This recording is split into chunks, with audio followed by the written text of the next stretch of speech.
welcome once again to Ewtn's Bookmark. I'm Doug Keck, your host, and our special guest author is Danielle Bean, author of Momnipotent, the not-so-perfect woman's guide to Catholic motherhood, published by Ascension Press. Great to meet you. Great to be here. Thanks for having me. I've seen your blog, and I've seen some of your work over the years, but this is the first time I was able to get you on Bookmark. And also, people remember a while back you were on with Jim and Joy, and so that was great to have you here. And you actually do your own television show, don't you? I do. It's The Gist on Catholic TV out of Boston. It's a women's talk show. So it's very similar to what you do here. Right, yeah, with the Catholic View for Women. With Teresa Tomeo. Yeah, it's really a wonderful opportunity. What do you think, and obviously this book, Momnipotent, is focused on motherhood and on mothers and on women, certainly, who are raising children, but then even broader than that, I guess, any woman especially. But the idea, is it important, do you think, by that show or the show we have, and let's say Women of Grace, and even to some degree Jim and Joy show, that we connect with Catholic women, especially maybe Catholic women who are at home? For sure. You know, I think a big part of what motivated me to write this book in particular was the fact that I felt personally, and I was running into it even through my work professionally time and again, that women really need to be connecting with other women, especially Catholic women, because our calling in our vocation to womanhood, and this is every woman, whether she's a mom or not, is a countercultural calling. So a lot of us feel conflicted in today's world, and we really need the kind of strength and encouragement and support that we can only get from other women. Right. Well, certainly it would be countercultural because you say, to Mary, our mother in heaven, personifies feminine beauty, grace, and strength, and who lovingly guides each of us as we discover our own. Because obviously for a long time, and I think probably in the 60s, 70s, before your time, but not before mine, in the post-Vatican II period, in some ways there was kind of this, not only kind of downplaying of Our Lady in some cases, but also almost looking at her as being servile, as if that wasn't really a good image for women. In fact, you talk about Sesame Street being the new image for women, right? Yeah, I mentioned that story in that book because I was raised on Sesame Street myself and grew up in that kind of generation where it was sort of being fed the culture and what that kind of feminist notion was of what womanhood should be. And the one little song from Sesame Street that I remembered that I point out in the book mentions all these wonderful things that women can be. It's called What Women Can Be, and it's a wonderful little song that says women can be, you know, cooks and bus drivers and surgeons and lion tamers, and mentions every occupation in the world except for motherhood. So, I mean, that's very telling, and it's, you know, one little song on one little show, but it's sort of a symptom of the outside culture in a way that that our culture tells us that, you know, you need to be more than a mom. It kind of looks down on motherhood and kind of gives us this idea that, you know, being a mom is in a servile position. It's a humble thing. It's serving other people. It's secondary to other people. And in that way, it's demeaning or it's beneath us. And nothing could be further from the truth. And, you know, Our Lady is a beautiful example of strength through authentic femininity. And yes, that means a life of service, but we're all called to a life of service. That's the part that people miss sometimes. And there's a difference between service and subjugation, and I think sometimes they kind of got projected onto, well, this isn't what you want to do, but this is the box you're being forced into. Yeah, that's exactly correct. And, you know, what I think is, I find it so ironic, you know, as I was doing research for this book and reading the teachings of John Paul II, and then at the same time experiencing the message from our culture, it's so ironic to me that in the name of empowering women and, you know, liberating women, that we've taught them to be something other than what their hearts are telling them to be. And we've taught them to downplay what really their strengths are. I mean, do we look at things like the typical feminine attributes such as compassion or sensitivity or generosity or nurturing love? Do we look at those things as weaknesses? Because for women, there are strengths. And so to call them our weaknesses, there's nothing more sexist than that. What's interesting is in some ways it seems to be that's become a negative for women, but that's a positive for men. Right. I mean, I think that part of that is what I'm saying there, that that's sexist. We're taking a male way of looking at things and trying to apply that to women. We're refusing to let women be who God made them to be, which is a beautiful thing. And, you know, when you find yourself in a world that's pulling you in one direction, and then in your heart, every woman knows the truth and feels called in a different direction. And so having that kind of conflict, I think, has led to an entire generation of women who are confused and sad and pulled in opposite directions and feeling really unfulfilled and unsatisfied without really knowing why. Right. And you talk about that in the book. You say, no mom is an island in a section on acknowledgments. You go on to, book came to fruition because of the inspiration, hard work, dedication of many people, including an old friend of ours, Matt Pinto. Now, is Dan your bartender? Who's Dan? Dan's my bartender and my husband. Oh, okay. Bartender first, sure. Okay. I see he was the one with the glasses He of was wine the at one the appropriate who times? brought the glasses of wine when I needed them to finish out the appropriate book. time. Yeah, that was great. Okay. Now, you talk at the very beginning here in the introduction, this is my little piece of happiness. My friend told me she sat in her living room and nursed her infant son right here holding this baby and taking care of him. Her beaming face told me she was speaking the truth, and I marveled at the peaceful scene. Are you pointing that out because at this point in time that's not what a lot of people see as being? I think that women, especially moms and young moms, experience that. They experience that to some degree, but then there's a level of confusion that comes from the kind of message they're receiving from the culture. And there's a level of confusion that comes when some part, even deep inside, they're rejecting their own vocation as beneath them or somehow demeaning or something I've got to get through or something that's a duty and not really truly a vocation. And so I think that leads to a sense of lack of fulfillment and lack of satisfaction that women find confusing. And then when they're struggling, they're really more desperate than ever because they're wondering why, that this wasn't supposed to be so hard. And part of it is because in their own hearts, they're rejecting who God made them to be. I see. Now, yes, that's where you talk about capturing some of that mom bliss and bottling it. Now, you've had some, what's good about this, obviously, is you're very honest about your own situation, talking about when you had your kids, and there's an episode here where were you the one who was trying to drink the orange Kool-Aid or picking it up off the floor? Or did you feel like drinking the Kool-Aid after this? Yeah, right. That's probably the most accurate description, right? But, I felt it was important in the book to really be real, because I think that's what women are hungry for more than anything else, is we're all putting on this happy show all the time. And even within our own church, we can sometimes be afraid to admit that it's hard, to admit that we mess up, to admit that we struggle sometimes and that it's really, truly difficult. But, I always tell women, imagine doing the single most emotionally, spiritually, physically exhausting and depleting thing you've ever done, and yet at the same time, feeling like you need to put on a show that it all comes naturally and that it's easy and that it's happy all the time. That's a real conflict. That's a real emotional inner conflict that many women suffer from. So what I find is when we get women together, and that was a big goal with Momnipotent, is bringing women together and helping them to encourage and support one another. And that's the idea too. It's not just a book. It's actually like a parish program in a sense, right? That's right. And there's actually videos that go along with it. There right? are, Okay. yeah. There's an 8-week parish-based study that accompanies the book. They're both separate products. You could do just one or the other, right, but they're exactly. complementary. Right. There's really not an overlap of material so much, but it's the same themes. Right. And it's really about bringing women together, because so often what we women are so hungry for is for someone else to be a little bit vulnerable and let their guard down and say, you know what, this is really hard for me. And then if you're in a room full of women and you say something like that, you're going to get 100 responses saying, me too, because we're all just hungry for that kind of connection. Well, you say, I want to bring good news to those who silently suffer, a life-giving message of joyful, confident self-worth, and yet the book is not my message. Whose message is it? It's actually John Paul II's message. Well, it comes from Our Lady, and of course it comes from Jesus Christ. But John Paul II is really his teachings and his beautiful words and his message, especially in his letter to women, is so important to today's world. He really was a prophet, because he was seeing what was happening in the world during his lifetime, but he was also addressing future needs in the church, and in a beautiful way, in a way that really speaks directly to the hearts of women with exactly the message that they need to hear.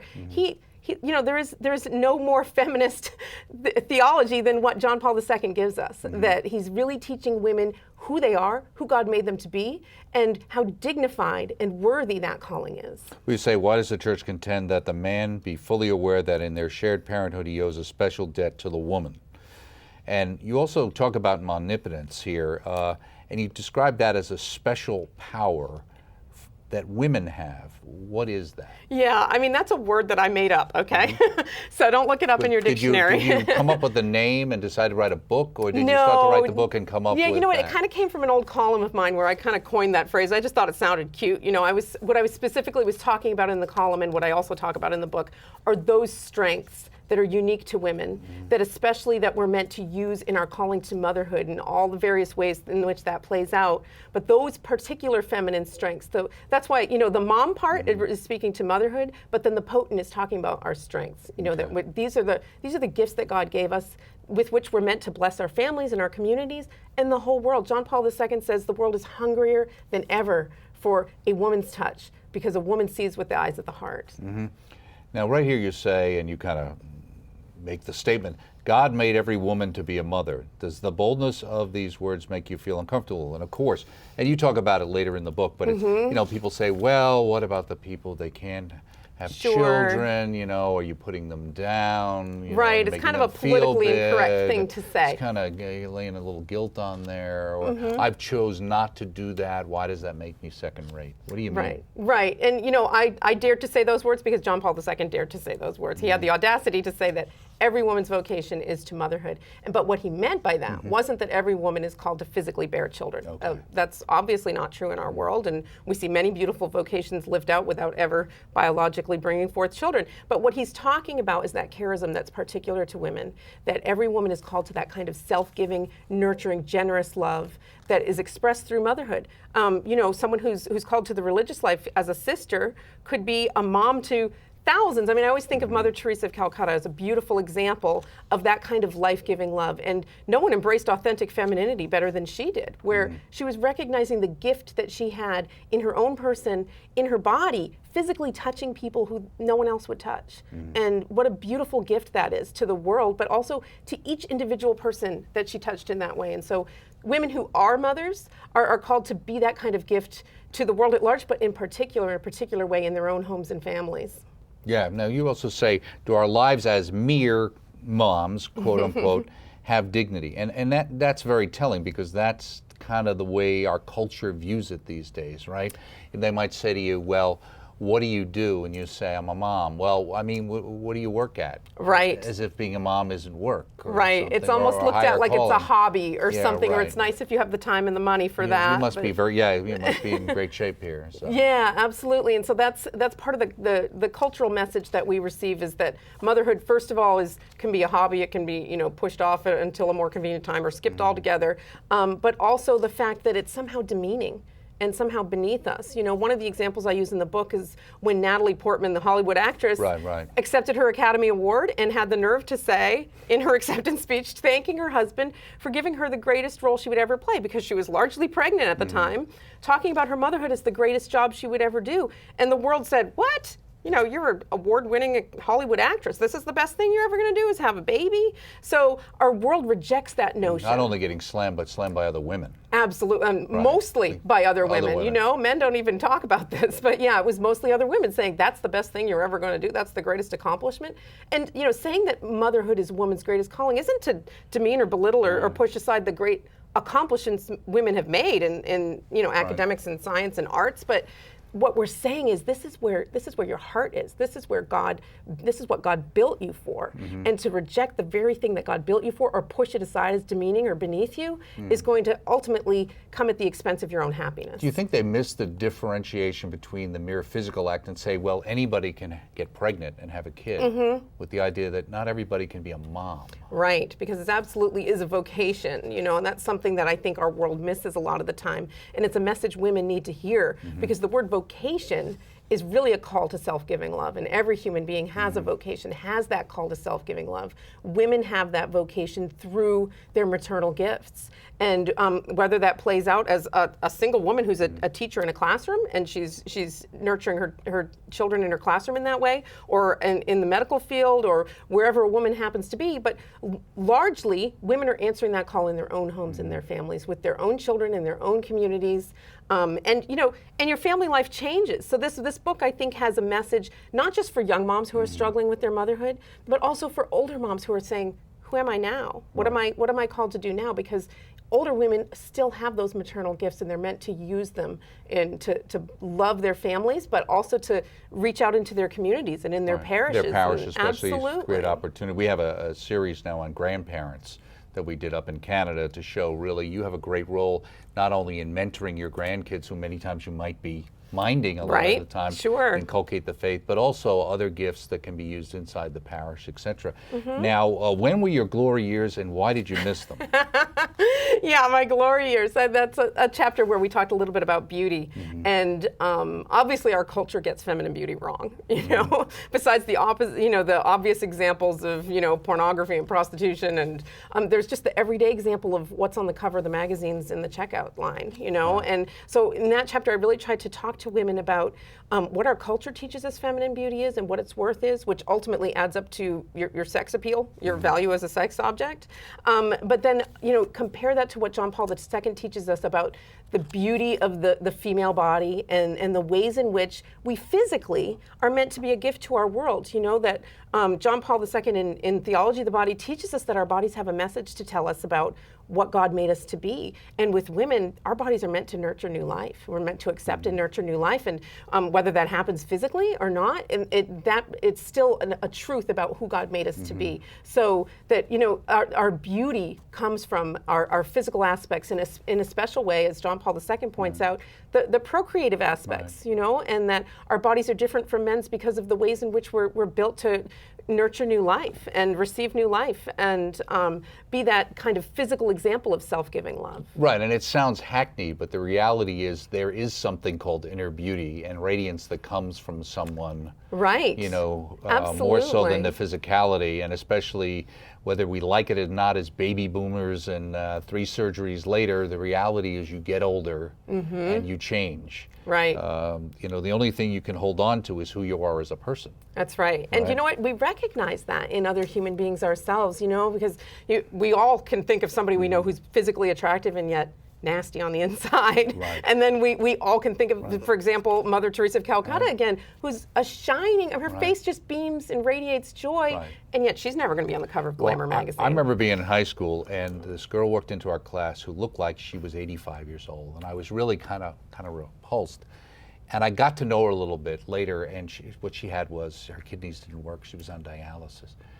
If she wasn't a saint, if she wasn't the sweetest, nicest person, or kindest person I ever met, wow, I don't know who is, outside of maybe my wife. But she was really, but just that idea of where you realize where you give yourself the ability to step back and go beyond the initial kind of, let me categorize people and let me really be open to knowing this person. Right, and ultimately we all know that physicality is shallow and that it's not all there is to see about a person and know about a person, and yet we're constantly being barraged with these images from our culture, even if you try to avoid it. I've homeschooled my kids and try to make a home it doesn't have that sort of imagery in it, and yet we're still somehow all affected by it. We're just kind of seeping it up through the culture. Yeah, well, it's so insidious now. I mean, there's really the old days of kind of putting up a wall around your house or something. It just doesn't exist. Now, at the end of each of these chapters, you have a series of true and false questions.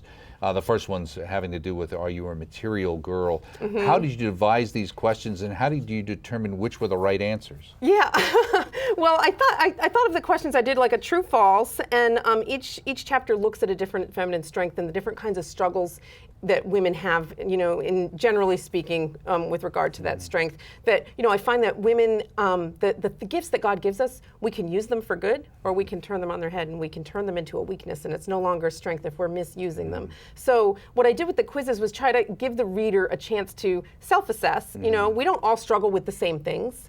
And we all share this common vocation to motherhood, and yet we all struggle differently. So I thought that the quizzes at the end were kind of a good way to kind of review and see, maybe this is a place where I need to work a little bit. And that also fits into the parish kind of thing for a group discussion. Absolutely, I think it's very helpful for that as well. And so that has to do with, now this was, you say right at the end of this chapter, make this promise to yourself right now. The next time someone compliments my appearance, I will smile brightly, I will say thank you and nothing else. And that's one of the ones, and it's one of the questions you have, because a lot of people feel like, well, we're embarrassed when we get a compliment, and we think, well, if I take it on, well, am I being non-humble? I'm not showing humility, but that's not what true humility is. No, absolutely not. And I think that, and that particular quote is from the chapter on feminine beauty and the kinds of struggles, the interior struggles we have with that, and the way we want to reject, people who want to compliment our appearance in some way. And it's really important for women to recognize that feminine beauty is a gift from God, and not only is it a gift from God, it's a gift that reflects the beauty of God. In chapter 3, nothing more than feelings. We've got strength, we feel things deeply. You kind of start each chapter with something, a strength and a weakness. This one is, we let our emotions rule and wind up unbalanced and unhappy. Our feelings, we ladies do love our feelings, don't we? Love so much we might just drive everyone around us crazy with our obsession about sharing them, discussing them, making sure others are sensitive to them, enticing our loved ones to explore theirs as well, which is an interesting dynamic in marriage. Previously on the page before, you talked about the idea in long-term marriages, almost this kind of unspoken language between. How do you balance those Yeah, two? you're kind of always trying to balance the masculine with the feminine there. That, we women do love our feelings. We love to talk about them, and we try to, talk to our men and get them to explore their feelings as well. But that doesn't come as naturally to men, and I think sometimes that can create a conflict in a marriage. And that's part of why I always want to bring women together, because there are some needs that only women can fulfill for other women, and part of it is this kind of discussion of feelings and that kind of sensitivity and compassion to one another. That I'm always reminding women, we women have a primary need to communicate our thoughts and feelings to a non-judgmental listener. But then I always follow that up with, do you know your husband's an unlikely candidate for that job? Right. Because they're just not built for it. They're built in a different way, and we love them for it, and it's a beautiful complementarity in our marriages. And most men see themselves as problem solvers or fixers. Absolutely. And so what they're trying to figure out is, do you want me to fix this for you? Do you want me to solve this problem? When really what you want to just is be heard. That's right. Get a pat on the back, and that must be so hard. Tell me more about how that feels for you, that we don't want anything solved. And that's hard for men to understand because they're wired differently. So some jobs you need a girlfriend for. Exactly. Emotional overboard. You say feminine feelings are a physical reality. Do you ever wonder why you feel so much better after a good cry? It's chemical. Do you think also part of the changes in the dynamics of our culture, the neighborhood, where you had extended families, you had a lot of moms at home, and maybe you get it with the homeschooling group, but that idea of the availability of women being able to talk to other women over the clothesline or over the fence or whatever. Yeah, absolutely. Or the fact that generations lived either close to each other or even in some cases in the same building or house. Sure. That there was that sense, and and the women felt less isolated than they do today. I think that's really true, because I think it used to happen much more naturally, that women were just around other women, and now in today's world where both of the couple are probably working full time, or I mean, a lot of women, especially those who make that countercultural decision to stay at home with small children, find themselves alone during the days. There aren't a bunch of neighbors on the street. You know, my mom, we grew up in a neighborhood. It was all families and all moms who stayed home with their kids who surrounded us. And it wasn't a faith community by any means, but it was somebody you could share a cup of coffee with and talk about, potty training or whatever else was going on in your life. And it was keeping an eye on your kids when they were down the block. Absolutely, it was supporting one another in that way. Absolutely. And I think that's really lacking in today's culture. Young couples, because we're such a mobile culture and society, they might live across the country from what's meant to be their support system, which is their extended family. So really what we need to do is find ways to make it happen. And if it's not happening naturally, we need to be, and that's part of, with the women's group, I want to still there. Absolutely. And we need to find we need to recognize that it's a need first of all, and respect it, and find a way to meet it. It's not a shortcoming or a weakness. It's absolutely not. I mean, we're human beings are social creatures, and women especially need that kind of support and encouragement that only can come from other women, people who get it. Now, you talked about a story about a young lady you described as a hippie. Later on, you said about the sugar cube pyramid perfection. I'm assuming those two coming out of the drug culture of the 60s. I'm sure they're not related, but what is a sugar I never cube, made that connection What is sugar before, cube Doug? pyramid perfection, anyway? Well, that was the chapter on perfection where I was kind of, I was kind of referring to an old school project of mine that I would really just beat myself up about. And we all, I think, women, because we notice details, we tend to really tend toward perfectionism and beating ourselves up and kind of finding all the ways in which we're falling short. And that can come, if we're not careful about that, we can impose those perfectionist standards on our families and on our marriages, and in ways that are truly unfair. And it's always unfair when we're imposing them on ourselves. So I'm always cautioning women about comparing themselves and competing, in a sense, with other women. So how long did it actually take you to put the book together? A really long time, but I wasn't working on it steady through all that time. I kind of have a crazy life where I'm balancing many things. And Matt Pinto, who you mentioned at the start of the program, he called me up out of the blue and was just saying, do you want to write a book for moms? And I thought that was a beautiful idea. And it was something we kind of went back and forth with ideas. And I put a draft together and was waiting for feedback. And it kind of kept getting shelved. But then when the time was right, I just was able to just, it absolutely did. And so far with the rollout, it's been well over a year now that it's actually been out. Are you seeing a lot of also not only the purchase of the books, but actually some of the kind of the parish study setups happening? for sure, and those are the Okay. women I hear from all the time. They're emailing me, or they'll message me on Twitter or on Facebook and say, hey, our group is doing this, and those are the stories I love because they'll send me a picture of their women's group together, and that really is the heart of what I was trying to accomplish here, is bringing women together in a way so they can support one another. Well, I think you've succeeded. Momnipotent is the title, The Not So Perfect Woman's Guide to Catholic Motherhood. Thank you so much. Thanks. I'm sure you'll get another book someday. Make sure you stop there's by one in there Danielle. somewhere. Speaking with Danielle, again, Momnipotent is the title, and it's Ascension Press, available through the EWTN Religious Catalog. Moms definitely should check it out. Join us next time right here on EWTN's Bookmark.